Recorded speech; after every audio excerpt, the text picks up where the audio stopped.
Role buttons are effectively reaction roles. However, we use buttons instead. I've done this explicitly to help prevent bots being able to spam your community. That's why we've kind of avoided in InfiniTea reaction roles. This system is a little bit more robust against that type of attack. However, role buttons are very simple to set up.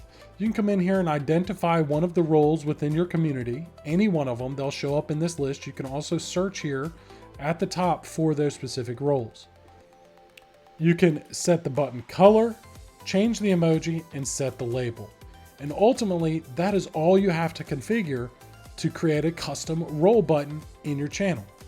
But you might be asking yourself, well, how do I actually add it to my channels? Well, there's a couple different ways that you can do this. I'm going to hop over to my logging channel and just show you an example. So I'm going to send an example message. And this is the base level message. If you right click on that message, go to apps, and then create role buttons, you'll see an option to set up a role button from here. So if I click into community admin, which is the one that is configured, it's going to give me an error. And this is a perfect example of what you need to be aware of. Bots cannot give or take away roles from users who have a higher level role than the bot itself. And that is exactly what has happened here. However, the functionality still remains the same. I can come in here and create a role button. I can select a much lower level role, for example, GM Dragon Wilds, and you'll see it has now added a message below this one for GM Dragon Wilds. We don't have the styling of this one overwritten, but whenever you configure it there in Discord, it does overwrite.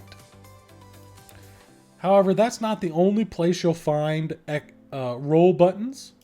Also, while you're in Message Builder and many of the Message Builder configurations throughout InfiniTea, you'll have an option to create a button row.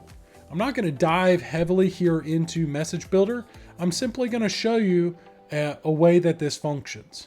So if I go in here to my Message Builder and check this out, I can add a button row, and from this button row, I can create role toggles, which are the same thing as those role buttons.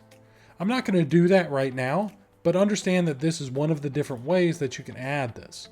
In addition to adding it there, you can also add it as an accessory item on text, for example. So I could add in here a new role and save it. And you'll see that it appears there on the top right. Again, I'm not going to dive into this right now. You can come back to the Message Builder or from any Message Builder page and open this up for help information as well as the tutorial video for how to use Message Builder.